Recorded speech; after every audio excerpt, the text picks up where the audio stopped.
যারা মালয়েশিয়া কিংবা অন্যান্য দেশ থেকে বিকাশ, নগদ, রকেটের মাধ্যমে বাংলাদেশে টাকা পাঠান, আপনাদের উদ্দেশ্যে আজকে ভিডিওটি করতেছি। কথাগুলো একটু মন দিয়ে শুনবেন। আমার এক ফলোয়ার, তিনি জহুর ভারতে থাকেন। তো তিনি আমার কাছে একটা অভিযোগ জানাইছেন, বলতেছে ভাই, মানুষকে কথাগুলো বলুন, মানুষ যেন একটু সতর্ক হতে পারে।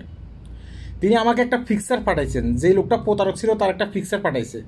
আমি ফিক্সারটা কেন দিচ্ছি না, কারণ আমি তার অভিযোগটা শুনছি। এই লোকটা কি আসলে প্রতারণা করছে কিনা সেটা আমি জানি না। কোনো একটা ফিক্সার দিয়ে যে কোনো কাউকে প্রতারক মানে বাবার ঠিক না, যদি আপনার কাছে নির্দিষ্ট প্রমাণ না থাকে। তো তিনি যে অভিযোগটা আমার কাছে জানাইছেন, সেই অভিযোগটা আপনাদের কাছে বলতেছি, কথাগুলো শুনবেন এবং কি আপনি সতর্ক হবেন। মানে জহুর বারুতে একটা কোম্পানির ভিতরে 5 থেকে 7 জন আমাদের বাংলাদেশি লোক কাজ করে। সেই 5 থেকে 7 জন ব্যক্তি হচ্ছে অবৈধ। এখন তারা আপনার ব্যাংকের মাধ্যমে বাংলাদেশে টাকা পাঠাইতে পারে না। আপনি জানেন যে যারা অবৈধ ব্যক্তি তারা ব্যাংকের মাধ্যমে বাংলাদেশে টাকা পাঠাতে পারবে না। এখন তাদের হয়েছে যে একমাত্র মাধ্যম হয়েছে যে বিকাশ, নগদ, রকেট, হুন্ডি, এগুলো হচ্ছে যে তাদের মাধ্যম।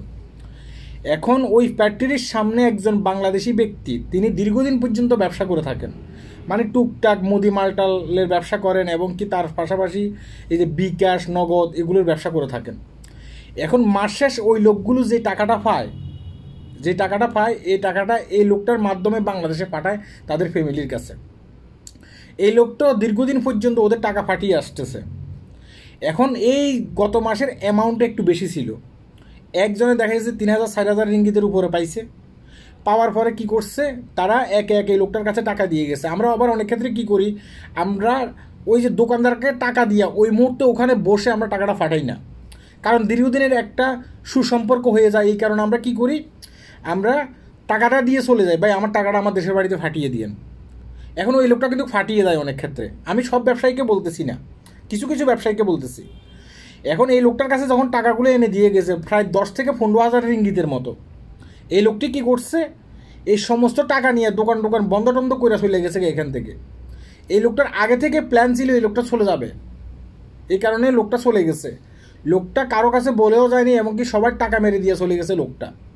এখন এই লোকটার একটা ছবি দিয়া এই যে আমাদের যে বাইকগুলো আছে সেই বাইকগুলো আমার কাছে ফাটাইছে, ভাই এই লোকটা ভণ্ড, এই লোকটা ছবি দিয়ে একটা ভিডিও করেন।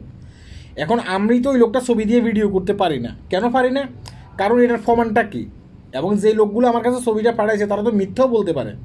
তো শুধুমাত্র তাদের ভিতর থেকে যেই সতর্কমূলক বাণীটা আছে সে বাণীটা আমি নিছি। আপনারা যখন বিকাশের দোকানে যাবেন, বাংলাদেশি অনেকে এখানে বিকাশের ব্যবসা করে, আপনার টাকাটা তার কাছে দিয়ে চলে আসবেন না। সেখানে বসে টাকাটা বাংলাদেশে সেন্ড করার পরে আপনি শিওর হওয়ার পরে সেখান থেকে আসবেন। আমার মেন উদ্দেশ্য হচ্ছে, কথা হচ্ছে এইটা।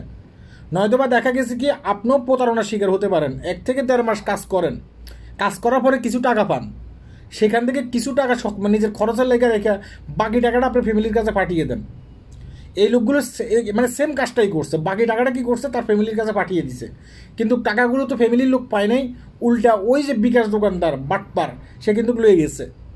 কথা কি বুঝতে পেরেছেন?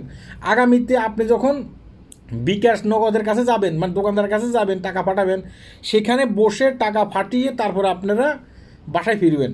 এখন আপনি বলতে পারেন যে ভাই আমার টাকা তো সে সবসময় ফাটায়, ওই লোকগুলোর টাকাও কিন্তু সবসময় ফাটাইতেও, কিন্তু আজকে কি হয়েছে, সমস্ত টাকা নিয়ে এসে চলে গেছে।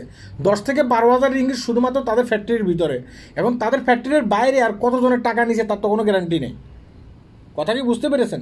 যারা বিকাশ, নগদ দোকানদার আছে আমাকে গালি দিবেন না, আমি আপনাদেরকে বলিনি, যারা বাটপার শুধুমাত্র তাদেরকে বলতেছি।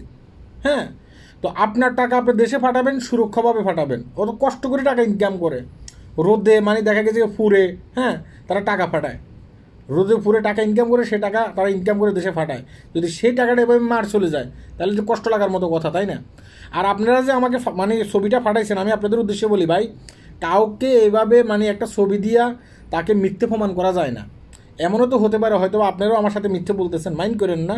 হ্যাঁ, এমনও হইতে পারে, আমি বলতেছি না যে আপনারা মিথ্যে বলতেছেন, এটা বলতেছি না, এমনও তো হইতে পারে। তাহলে আমি এই লোকটা ছবি যদি এখানে দিই, সেই লোকটা আমার নামে কিন্তু মামলা করতে পারে পুলিশের কাছে। দেখেন আমাকে হয়রানি করতেছে, আমি টাকা টোকা মারি নেই। হ্যাঁ, এই কারণে আমি ছবিটা দিই নাই, শুধুমাত্র মানুষ সতর্ক হওয়ার জন্য। তাদের কাছ থেকে আমি যে নির্যাসটা পাইছি সেই নির্যাসটা আপনাদের সামনে তুলে ধরলাম। সবাই ভালো থাকবেন, ভিডিওটি শেয়ার করবেন। এটা একটা সতর্কমূলক ভিডিও ছিল। আল্লাহ হাফেজ।